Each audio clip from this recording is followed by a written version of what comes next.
Tu as dit Amirou. Tu sais ce qu'Amirou veut dire? Non. Amirou veut dire chef de village.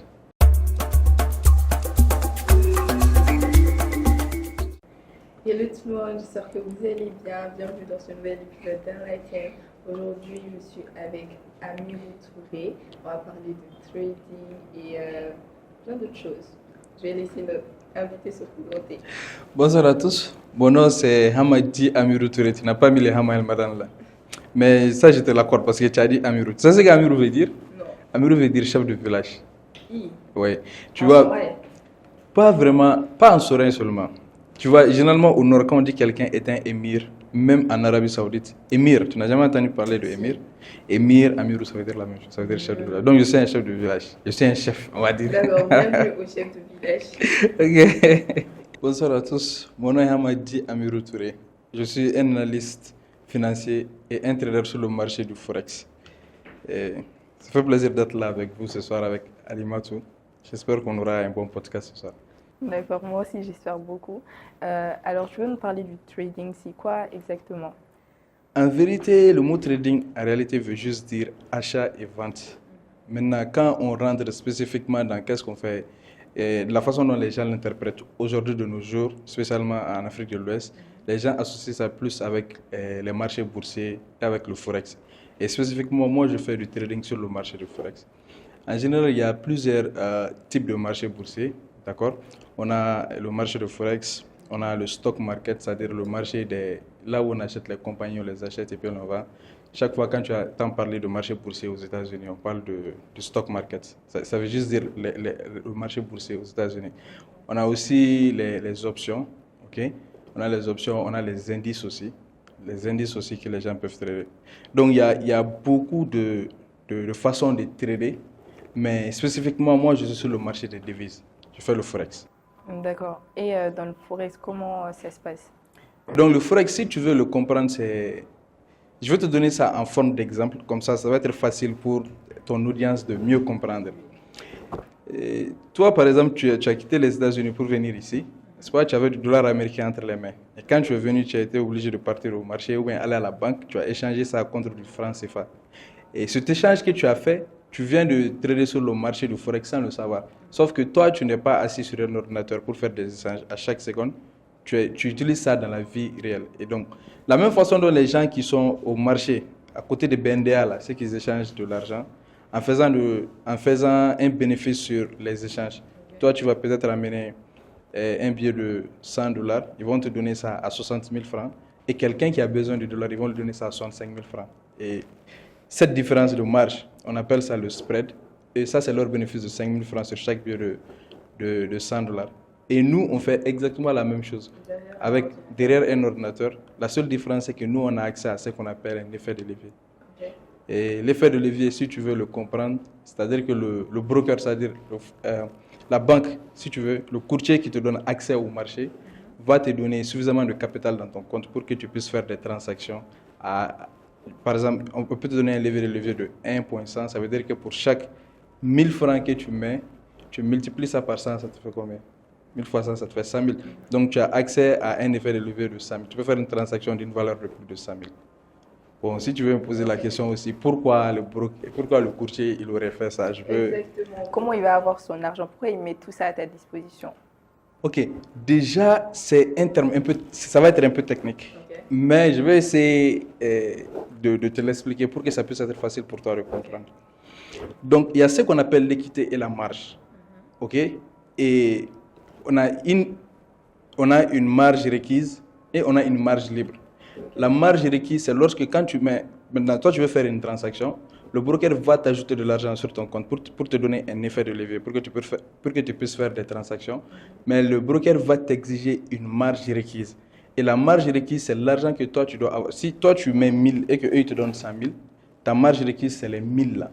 Donc chaque fois quand tu vas prendre une position sur le marché, le broker va d'abord, si tu dois perdre de l'argent, le broker va d'abord commencer à couper sur les $1000 là que toi tu as mis dans le compte, d'accord? Et quand ce $1000 atteint 0, avant que ça n'atteigne 0 francs, ils vont couper la transaction. Ils vont fermer ton compte pour que tu ne puisses pas perdre leur argent. C'est vrai qu'ils ont mis de l'argent dans ton compte pour que tu puisses trader, mais quand tu es en train de perdre de l'argent, tu ne peux pas perdre plus que ta marge requise. D'accord?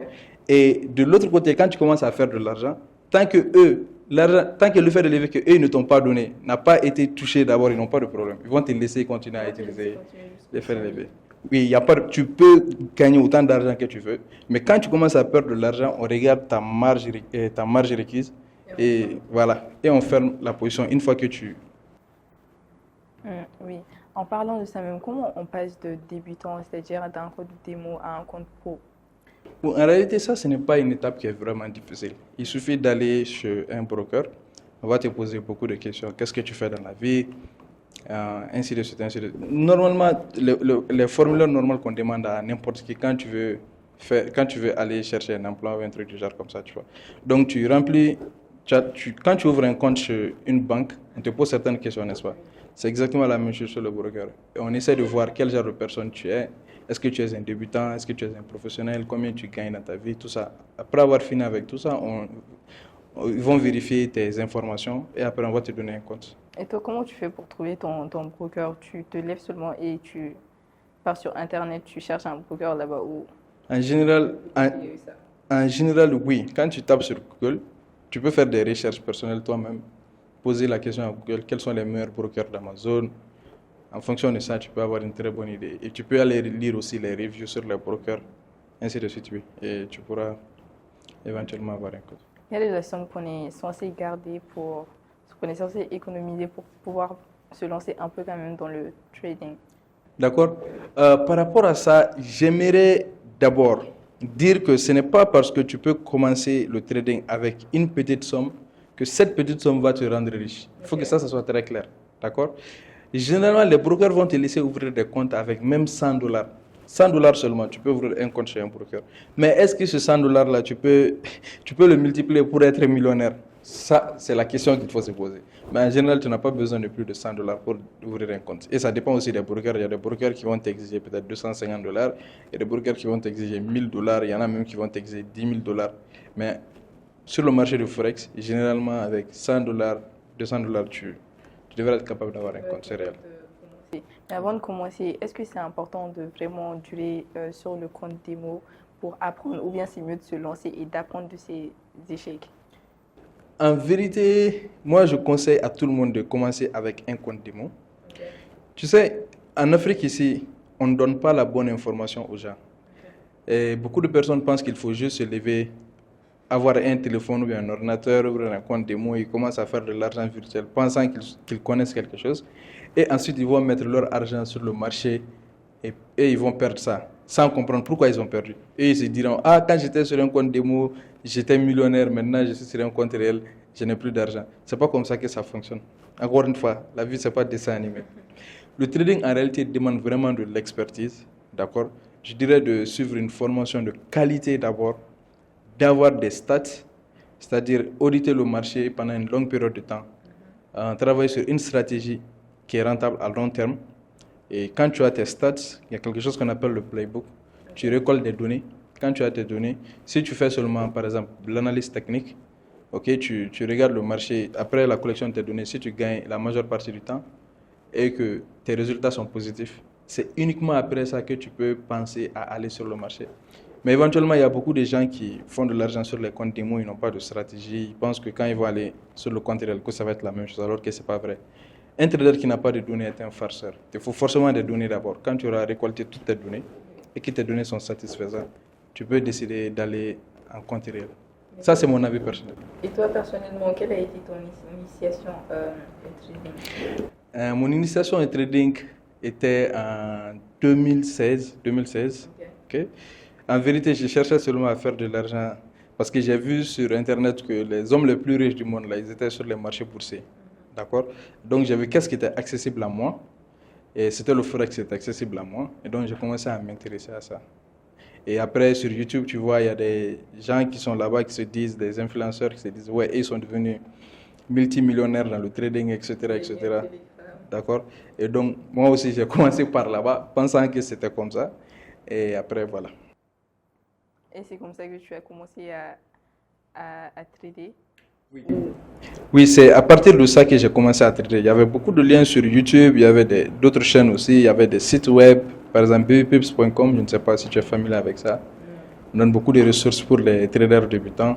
Et tu rencontres également des gens dans la communauté, spécialement sur Telegram, qui te disent qu'ils vont te former dans le trading. Après, c'est pour t'arnaquer. Mais tout ça, ça te forme en tant que personne. Tu as été beaucoup arnaqué. Ah, j'ai été beaucoup arnaqué. J'ai été beaucoup arnaqué. Mais on va dire que ça fait partie du processus. Ça fait partie du processus. Oui, et tu as évoqué les analyses fondamentales. Alors, il y a combien de types d'analyses dans le trading?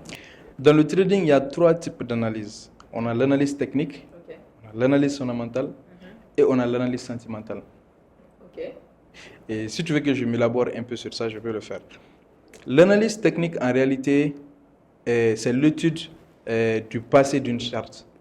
Tu as des données qui sont là, tu étudies le passé pour voir ce qui s'est passé dans le passé. Tu vas voir par exemple, tu vois quand les docteurs essaient de voir quand quelqu'un est malade, quand ils font de l'échographie, etc. Ils ont des patterns de maladie. Quand il y a une maladie, le maladie va donner des signes dans leur radio, dans leur appareil. Et ces patterns-là qu'ils remarquent dans leur appareil-là, c'est en fonction de ça qu'ils savent si quelqu'un est malade ou pas, n'est-ce pas? Il y a une certaine maladie, c'est en fonction de ça qu'ils savent. L'analyse technique, si tu veux, sur le marché boursier, c'est pratiquement la même chose. Tu as certaines choses qui se répètent sur le marché et les investisseurs regardent ces genres de patterns sur le marché et ils se disent que si ce pattern commence à se répéter, le début de ce pattern, quand ils commencent à voir ça, ils se disent « Ah, voici ce qui va se passer ». Donc, ils anticipent le reste du mouvement. Donc, c'est des gens qui travaillent uniquement avec des données du passé. D'accord? Ils ne savent pas ce qui va se passer dans le futur, mais avec ce que l'histoire nous a montré, ils se basent sur ça pour essayer d'anticiper le futur. Et donc, quand tu fais énormément de temps sur le marché, tu vas finir par tirer des conclusions. Tu vas remarquer beaucoup de choses. Il y a beaucoup de types de patterns, dont notamment les head and shoulder. Okay? Après, il y a les M patterns, les W patterns, etc. Donc, les traders, ils vont avoir ces genres de choses-là. Ils vont les auditer sur une longue période de temps. Ils vont voir si c'est quelque chose qui est gagnant à long terme. Quand ils auront toutes les données, ils vont se dire « Ah, je vais commencer à trader ça sur le marché ». Mais en réalité, ils ne savent pas pourquoi le marché est en train de bouger. Eux, ils savent seulement que si je vois ça, voici ce qui va se passer. Et donc, Si ça commence comme ça, c'est que ça va se finir comme ça. Et donc, ils se basent seulement sur ça pour essayer de trader. L'analyse fondamentale, ça, c'est la valeur intrinsèque des devises, des différentes devises. Comment le dollar américain se porte, comment le yen japonais se porte, comment l'économie de la France se porte, comment l'Union européenne est en train de voir sa politique monétaire. Tout ce qui touche à la politique monétaire mondiale, ça, c'est l'analyse fondamentale. Et l'analyse fondamentale, moi, personnellement, je dirais, sans l'analyse fondamentale, tu n'es pas un trader complet. Parce que si tu ne sais pas ce qui se passe sur le marché, tu ne peux pas prédire le futur. Et donc, si tu veux, l'analyse technique te permet, c'est comme si quand tu conduis une voiture, l'analyse technique te permet de regarder les rétroviseurs, regarder ce qui se passe par derrière. Parce que c'est l'étude du passé, n'est-ce pas? Et l'analyse fondamentale te dit ce qui est devant toi, ce qui va se passer. Par exemple, si je te donne un exemple, on va prendre un cas réel, d'accord? Si tu te rappelles, quand la guerre a commencé en Ukraine, tu as vu, avec le début de la guerre, les pays ont commencé à fermer leurs portes à la Russie. Et le partenaire principal de la Russie, c'est l'Allemagne. La Russie donne directement du gaz à l'Allemagne, n'est-ce pas? Et ils ont décidé de fermer le tuyau. Et cela va impacter quel pays directement? l'Allemagne. Ça va impacter l'Allemagne. L'Allemagne est le plus grand pays de l'Union et c'est le plus grand pays économique de l'Union européenne. Donc si l'Allemagne est touchée, directement l'euro va être touché. Et qu'est-ce que cela implique pour l'euro? Va perdre de la valeur, n'est-ce pas? Et sur les marchés financiers, il y a 3 devises spécifiques qu'on appelle les CVVN currencies. Le dollar américain, le yen japonais et le franc suisse. Quand il y a des tensions géopolitiques dans le monde, les gens ont tendance à aller acheter ces différentes devises-là. D'accord? Donc, généralement, quand il y a des tensions géopolitiques, le dollar américain prend de la valeur parce que l'Amérique, c'est quand même les États-Unis, c'est la première puissance mondiale. D'accord? Le franc suisse représente le dollar américain en Europe. Les Européens vont amener leur argent en Suisse parce qu'il n'y a pas de guerre. Il n'y a pas de guerre en Suisse.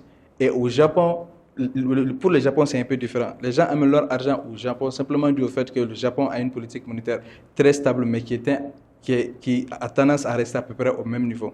Je vais te donner un exemple de cas concret pour le cas du Japon, pour que tu puisses comprendre. Disons que le Mali et la Côte d'Ivoire, nous sommes 2 pays proches, n'est-ce pas? Mais nous n'avons pas la même monnaie. Les Ivoiriens, ils ont leur monnaie, nous, on a notre monnaie. Donc, si le taux d'intérêt au Mali est par exemple à 5%, et en Côte d'Ivoire, c'est à pratiquement 0%. Si toi, tu veux investir au Mali, est-ce que tu vas partir à la banque pour prendre un prêt à 5% au Mali ou bien tu vas aller chercher ça en Côte d'Ivoire? Tu vas faire quoi? La Côte d'Ivoire, bien sûr. Voilà. Donc, de cette même façon, sur les marchés financiers, lorsque les gens vont partir au Japon, prendre des dettes au Japon, et ils vont aller investir, par exemple, aux États-Unis, en Australie, etc., dans d'autres pays du monde. D'accord? Et donc, quand il y a des tensions géopolitiques, la première pensée des investisseurs, c'est de retirer leur argent des marchés financiers. Et toi, et les investisseurs, sachant qu'ils ont des dettes à payer au Japon, ils vont faire quoi? Ils vont ramener l'argent au Japon. Et donc, quand tu vas prendre des dettes au Japon, pour l'amener dans ton pays, tu prends la dette en yens japonais. Quand tu l'amènes dans ton pays, tu l'échanges contre ton argent. Donc, il y a une demande pour ta monnaie, mais tu es en train de te débarrasser du yen japonais, n'est-ce pas? Ce qui fait chuter le yen japonais. Donc, quand tout va bien dans le monde en général, le yen japonais a tendance à tomber. Mais quand il y a des tensions géopolitiques, les gens pensent à aller rembourser leurs dettes au Japon, ce qui fait que le yen japonais prend de la valeur parce qu'il y a une demande pour le yen japonais afin d'aller rembourser les dettes. Tu comprends? Et donc, on a le dollar américain qui est la première puissance mondiale, et on a les États-Unis, première puissance mondiale. Les gens vont amener leur argent aux États-Unis. On a la Suisse en Europe, les gens vont amener leur argent en Suisse. Et le Japon est un CVVN currency simplement parce que les gens vont prendre des dettes au Japon et aller investir dans d'autres pays. Donc, quand on revient à l'histoire de la guerre de l'Ukraine, et donc naturellement, ces trois différentes monnaies étaient en train de prendre de la valeur, n'est-ce pas? Et donc, l'euro a commencé à couler. Et quand tu vas aller sur les marchés, par exemple, sur le Forex, tu achètes une monnaie contre une autre monnaie. D'accord? Donc, quand tu prends par exemple la paire euro-USD, tu es en train d'acheter l'euro contre le dollar américain. Si le dollar américain est plus fort, si la valeur du dollar américain est plus forte que la valeur de l'euro, la paire euro-USD a tendance à chuter. Et vice-versa, et l'inverse. Et donc, quand tu vas regarder les marchés financiers, tu vas voir que quand la guerre a commencé en Ukraine, toute personne qui a une matière grise, qui comprend comment les différentes devises fonctionnent, n'allait pas stocker de l'euro.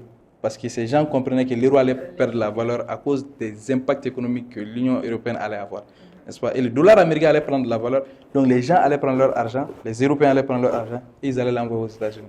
Donc ça seulement, même si tu ne fais pas du Forex, le simple fait de comprendre ça, ça pouvait te permettre de garder la valeur de ta monnaie. Si tu avais $1 million à 1 million d'euros en Europe, quand tu l'amènes aux États-Unis, le simple fait de transférer ton argent aux États-Unis, tu n'allais pas perdre de l'argent parce que la valeur de l'euro a chuté, mais toi, ton argent est conservé en dollars américains. Non. Pour ajouter plus à ça, les gens qui font maintenant l'analyse technique, quand ils regardent également le passé, quand tu vas auditer le passé, tu vas voir que la même chose s'est passée en 2014 quand la Russie a pris la Crimée. C'est une répétition de l'histoire. Et dès que la Russie a pris la Crimée, l'euro a commencé à chuter à cause des impacts que ça allait avoir. Et la même chose s'est passée en 2022 quand la Russie a attaqué l'Ukraine. Tu vois que les investisseurs, les gens qui ont l'habitude d'auditer le passé, eux, ils sont informés, ils savent exactement ce qui va se passer et ils se préparent en conséquence pour prendre avantage des marchés financiers. Regarde aussi la valeur de l'or. Tu as vu l'or depuis 2020, l'or ne fait que monter. Oui. Tu as remarqué ça? Alors qu'avant, l'or, 1 gramme, ça coûtait combien? 15 000, ça ne valait pas 20 000. Aujourd'hui, on est à plus de 30 000. On est à plus de 45 000 francs. Wow. Le gramme d'or, tu t'imagines?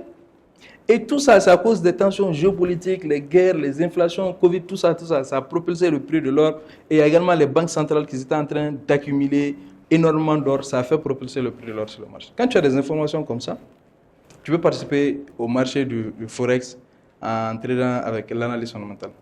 Maintenant, l'analyse sentimentale, ça c'est le sentiment des investisseurs.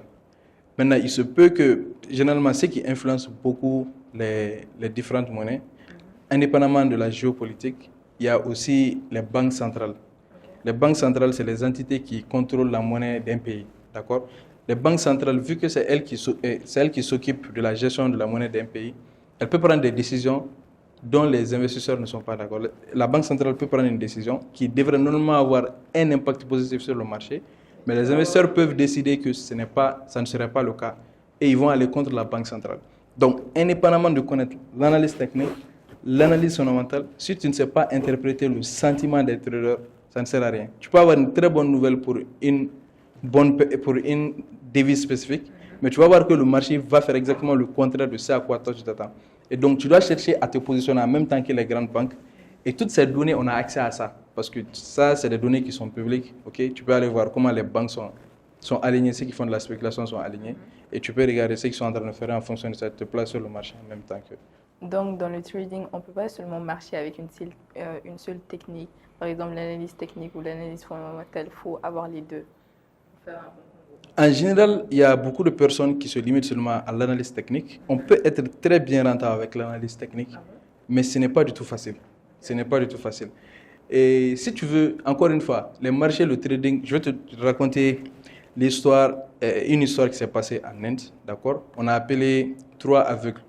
Ils n'avaient jamais vu un éléphant, d'accord? Et le premier aveugle il a touché la trempe de l'éléphant, le deuxième a touché son pied, l'autre a touché son ventre. Et on a demandé à ces 3 aveugles, qu'est-ce que vous avez remarqué? Et donc, eux tous, ils pensaient qu'ils avaient touché la même chose. L'un dit que, ouais, un éléphant, c'est une corde parce qu'il a touché. L'autre dit non, c'est un mur. L'autre dit non, lui, il n'arrive même pas à quantifier. L'autre dit que non, que c'est un arbre. Et là, ensuite, on a appelé un sage pour lui. Et ils ont commencé à se chamailler à cause de ça, quoi. Chacun dit qu'il a raison. Alors que tous les 3 avaient raison. Tu vois, le marché financier, c'est comme ça. Ok? Si tu regardes d'une seule perspective, tu vas croire que c'est toi qui as raison, alors qu'il faut beaucoup plus que ça pour bien comprendre réellement ce qui se passe sur le marché. Et c'est comme ça que tu peux comprendre le trading. Et comment on fait pour, en même temps, rester dans l'actualité et aussi analyser le passé et ensuite prendre en compte le sentiment des investisseurs? Bon, l'Internet est là pour ça. Il y a beaucoup de ressources accessibles pour ça. Il y a énormément de ressources accessibles pour ça. Généralement, il y a des sites spécifiques que les traders vont pour regarder. D'accord? Il n'y en a pas un seul site, il y en a beaucoup, beaucoup de sites. Et il y a également les rapports des banques, les grandes banques que tu connais. Par exemple, moi, j'ai l'habitude de lire les rapports de Bank of America. Ils font des rapports sur les différentes devises. Voici ce qu'eux, ils pensent du marché, là où ils pensent que le marché va partir. Okay? Et on a également un calendrier économique. Par exemple, cette semaine, toutes les nouvelles qui doivent sortir, on a ça, on sait que c'est ce jour-là que ça va se passer. Et c'est à cette heure spécifique que ça va se passer. Par exemple, hier soir, toi, on parlait tardivement. Je ne sais pas si tu as remarqué. Et j'attendais la sortie des taux d'intérêt au Japon. Il y avait Bank of Japan qui devait parler. Et je devais être présent pour savoir ce qui allait se passer. Et en fonction de ça, je devais interpréter ce que le marché est en train de me donner pour me positionner sur le marché. Donc, on sait en avance ce qui va se passer. Et donc, on attend le jour. Quand la nouvelle sort, comme on doit réagir sur le marché, on saura le faire. On peut lire également beaucoup d'articles sur le marché afin de... Des côtés dont on ne parle pas souvent parce que le trading est quand même perçu comme un domaine dans lequel tu te lèves, tu fais de l'argent, tu as beaucoup de temps pour profiter de ton argent et c'est tout. Je dirais que le trading, c'est la façon la plus facile de faire de l'argent difficile. Je ne sais pas si cette explication a un sens. D'accord? Ce n'est pas compliqué. Mais ce n'est pas facile. C'est simple, mais ce n'est pas facile. Okay. Ça, c'est l'explication que je peux te donner. C'est simple, mais ce n'est pas facile. D'accord? Parce que tout ce qui invoque l'émotion de l'homme, c'est très, très difficile. Le trading te pousse à aller contre ta propre nature. Ça te pousse à aller contre ta propre nature. Je vais te donner un exemple concret de cas qui m'est arrivé personnellement. Quand j'ai commencé à devenir rentable, d'accord? Quand je faisais des petites sommes, c'était bien. Quand j'ai commencé à faire les grosses sommes, c'était très difficile pour moi de gérer ça émotionnellement. Si tu n'as pas l'habitude de voir une certaine somme et que tu commences à faire ça, tu as peur et tu te sabotes toi-même. Tu te dis, mais comment je peux gagner ça alors que je suis juste en train de taper sur un ordinateur? Toi-même, tu ne crois pas. Et donc, tu vas saboter ton propre succès. Et cette partie du trading est très, très, très, très importante. Il n'y a que l'expérience qui va te donner ça. Les gens ne comprennent pas. Ça, c'est un aspect très, très, très, très difficile du trading que les gens doivent comprendre. Ce n'est pas de l'argent facile. C'est simple, mais c'est très difficile. Oui, au tout début, tu as évoqué le fait de faire les bonnes formations avant de se lancer dans le trading. Alors, pour toi, c'est quoi une bonne formation? Parce qu'aujourd'hui, on voit plein de formations de plein de traders partout. Comment on fait pour, comment dire ça? Pour un peu trier? Déjà, la première recommandation que je fais à quelqu'un qui s'intéresse au trading, c'est d'être autodidacte. Ça, c'est le premier aspect que je dirais. Allez-y, ayez accès à toutes les ressources qui vous sont données. D'accord, YouTube est là pour ça. Il y a beaucoup de cours sur YouTube. Tu peux apprendre les bases. Tu n'as pas besoin de payer pour apprendre les bases. Et la majeure partie des traders qui vendent des formations, tu vas réaliser que d'abord, ils vont te vendre les bases d'abord. Et après, ils vont te faire des formations avancées. Alors que les bases, tu peux les apprendre gratuitement sur YouTube. Tu n'as pas besoin de payer pour ça. D'accord? Et après ça, il faut essayer d'intégrer un réseau, ou bien un canal, si tu veux un canal Telegram, des traders transparents. Il y a beaucoup de charlatans sur le marché. Avant de faire confiance à quelqu'un, audite le travail de la personne. Est-ce que c'est une personne qui est transparente? Est-ce que la personne, quand elle fait des prédictions sur le marché, est-ce que la majeure partie du temps, ça donne quelque chose? Est-ce que la personne... Est-ce que toi, tu arrives à comprendre sa façon de trader? Ça aussi, c'est très important. Parce qu'il y a différents types de traders. Il y a les swing traders, les gens qui aiment trader à long terme. Il y a les scalpers, les gens qui sont sur le marché pour une très courte période de temps, maximum 15 minutes, 20 minutes sur le marché. Et il y a aussi des day traders qui prennent des positions, ça dure 4 heures, 5 heures, 6 heures de temps. Donc il faut d'abord découvrir quel genre de personne toi-même tu es. Est-ce que j'ai la patience d'attendre quelques jours sur une position, ou bien je suis le genre de personne qui veut faire du scalping, je rentre sur le marché, je fais de l'argent et puis je sors. Et en fonction de ta personnalité, trouve un mentor qui fait exactement ce que tu veux faire, audite son travail s'il est transparent. En fonction de ça, tu pourras décider de le suivre ou de ne pas le suivre. Toi, c'est quel genre de trader? Moi, je suis un swing trader. Donc, tu peux te positionner... Je trade sur plusieurs jours. Ouais. Et tu as la patience pour ça? Absolument, absolument. Et tu audites ton travail, tu documentes tout ton travail? Absolument, absolument, absolument. Donc, tes élèves n'ont pas à s'en faire pour tes Tous formations. les trades que je prends, je partage avec ma communauté. Je partage 100% tous mes trades avec ma communauté. Même hier soir par rapport au truc de Japon. Et ça, je vais l'expliquer un peu. Et aujourd'hui, si tu vas dans mon groupe, hier soir, avant la sortie de la nouvelle, j'ai fait des prédictions. J'ai dit, bon, voici comment je vois le yen partir à la hausse. Malheureusement, dans mes prédictions, je n'ai pas été correct. Je n'ai pas été correct. Je pensais que Bank of Japan n'allait pas augmenter leur taux d'intérêt de plus de 0,10. Éventuellement, ils ont fait jusqu'à 0,15. Wow. Ils ont fait même plus que ça. Donc, ça a surpris les investisseurs. Ce qui fait que le yen a pris énormément de valeur. Et moi, je me positionnais sur le marché. Je voulais aller contre le yen, mais ça m'a fait sortir. Et j'ai perdu de l'argent. Ça fait partie du jeu, il faut l'accepter. Mais au moins, c'est dans la transparence, les gens savent exactement ce qui s'est passé. Après, il y a des explications derrière, voici pourquoi on a perdu de l'argent. La Bank of Japan a fait ça, ils ont fait ça. Et c'est à cause de ça qu'on a perdu de l'argent. Et donc, les gens comprennent, ils sont dans le contexte, ils savent exactement ce qui s'est passé. Et comment on peut rattraper ce qu'on a perdu. C'est comme ça qu'on fait. Au positionnement sur le marché, comment on fait pour se positionner? Parce que tu as parlé des paires de currency, oui. Bon, ça va être un peu technique. Je dirais, ça va être un peu plus... Ce serait mieux pour moi de te montrer sur la charte et non de le dire comme ça. Tu ne vas pas le comprendre. Ça ne serait pas intéressant. Ça ne serait pas intéressant donc de passer cette question. Oui, il faut laisser ça. D'accord. Et comment toi tu fais en général pour te positionner sur un... Tu as posé la même question, hein? Mais ça, c'était pour expliquer seulement les étapes à suivre. Comment dire, les paires de devises là. Comment ça marche? Par exemple, la première devise qui est là, est-ce que quand tu achètes cette paire, tu te positionnes contre? Ok, attends, je vais t'expliquer. Non, avant de m'intéresser à un marché spécifique, d'abord, il y a les critères que je regarde. Je regarde s'il y aura de la volatilité sur cette devise spécifique. Il me faut une nouvelle économie qui doit sortir, qui est assez importante pour faire bouger les marchés. Ça, c'est très important. Ça, c'est le premier aspect que je regarde. Le deuxième aspect que je regarde les deux pays. Parce que quand tu traites, par exemple, euro-USD, je suis en train de parler de l'euro, tu es en train de parler du dollar américain.